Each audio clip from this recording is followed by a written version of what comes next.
በወንጀለኛ መቅጫ ህግ ቁጥር 248 ህዝባርካ አካካካ በሚለው የ5 ዓመት እስራት ይፈርዳል ይልልሃል። ሰበር መረጃ አዶናይና ጃኒ እንግዲህ በፖሊስ ቁጥጥር ስር መዋላቸው ተሰምቷል። ጋይስ እውነት ነው የሰማችሁት ነገር እውነት ነው። ጃኒም አዶናይም አሁን ከመሸ እንግዲህ በቁጥጥር ስር መዋላቸውን እየሰማን ያለ ነው። በጣም በሚያሳዝን ሁኔታ ማለት ነውና በጣም ነው የደበረኝ ሆኖ ለመናገር። ሌላው በአዶናይ ጉዳይ የተሰማው መረጃ ምንድነው? የኢትዮጵያ ፌደራል ፖሊስ እንግዲህ አዶናይ ብርሃነ ሚካኤል የተባለን ተጠርጣሪ በቁጥጥር ስር አውሎ ምርመራ እያጣራ መሆኑን ገልጹ። ሰላም ጤና ይስጥልኝ ክቡራን የቻናሌ ተከታታዮች እንዴት ናችሁ? በያላችሁበት ሰላምታ ይድረሳችሁ። በትናንትናው ዕለት እንግዲህ በኢትዮጵያ ሰማይ ስር በአዲስ አበባ ቦሌ ሁላችንም ልንጠብቀው ልናስበው የማንችለው አንድ ዱብዳ ተከስቷል ማለት ነው።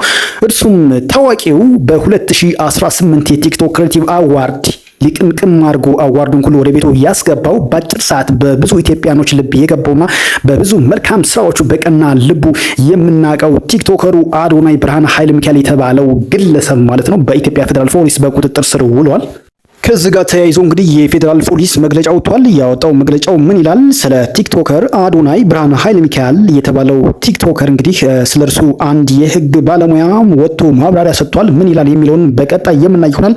ለቻናሉ አዲስ ከሆናችሁ ሰብስክራይብ በማድረግ ላይክ እና ኮሜንትን ብታደርጉ የሚጠላ አይሆንም። አብራችሁን ቀጥሉ።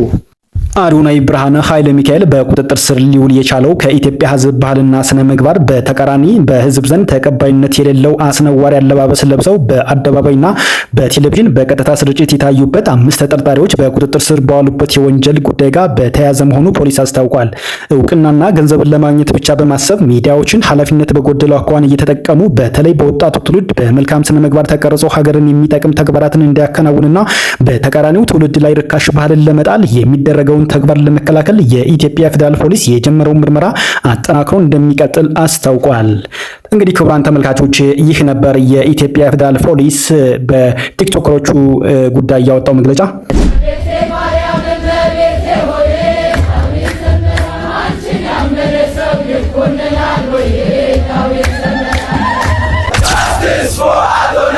He is a symbol of modern Ethiopian youth. Justice for Adonai. አዶናይ ታሰረ ምን አድርጎ? ይጥና ጃማን በስቶን በስማ ወልድ ፍስቅ ሲያገኘው ነው እንደሚያዝረው እንዴ? አሁን እኔ ገረመኝ እነ ጆሲን እነ ምናምንን ልብስ መጥፎ ልብስ ለትውልድ የማያስተምር ነው ምናምን ብሎ ታስረው ያሉትኛ አሁን እነሱን እና ለምን ባዶ ራቆትን ሜዳለው የተቸገረውን ደሃን ባህላችን አይደለም ብላችሁ አታስሯቸው እንዴ? ባዶ እግሩን ሜዳለው ሰውዬ ባህላችን አይደለም ብላችሁ ለምን አታስሩትም? እና ጃማው ነው መንግስት ደግሞ። በመቀጠል እንግዲህ አንድ የህግ አማካሪና የህግ ባለሙያ ስለ ቲክቶከሮቹና ስለ አዶናይ አያይዞ በተናገረው ንግግር ስግጥፍምስ ማለት በህግ ተጠያቂ ሊያደርግ አይችልም።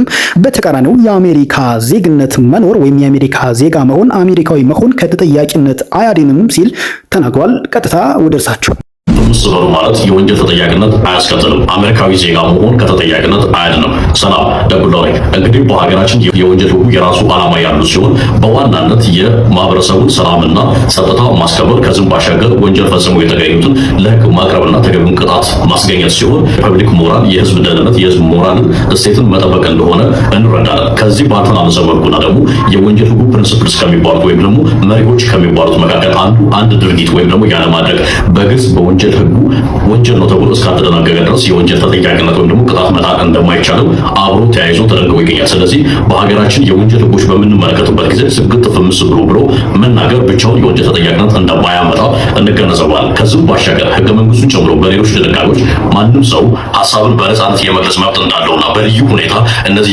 የሚገደቡት ደግሞ በተለዩ በሌሎች ህጎች እንደ ስም ማጥፋት፣ የጥላቻ ንግግር ሆኖ ሲገኙ ብቻ እንደሆነ መረዳት ይቻላል። ስለሆነም አንድ ድርጊት ወይም ደግሞ አንድ አነጋገር ከባህል ከሃይማኖት ከሞራል ጋር ስለሚጻረር ብቻ የወንጀል ተጠያቂነት ያስከትላል ብሎ ማሰብ ተገቢ አይደለም። ከዚህም ባሻገር አንዳንዶቻችሁ አንድ አሜሪካዊ ዜጋ በኢትዮጵያ ምድር ወንጀል ቢፈጽም ይጠየቃል ወይ ብላችሁ ጠይቃችሁኛል። ወይም ደግሞ የአሜሪካ ኤምባሲ፣ የአሜሪካ ፕሬዝዳንት ጽሕፈት ቤትና ሌሎች አካላት በቀላሉ ዜጋቸውን ከሀገር ሊያስወጡት እንደሚችሉ ታስባላችሁ። ይህ ግን ስህተት ነው።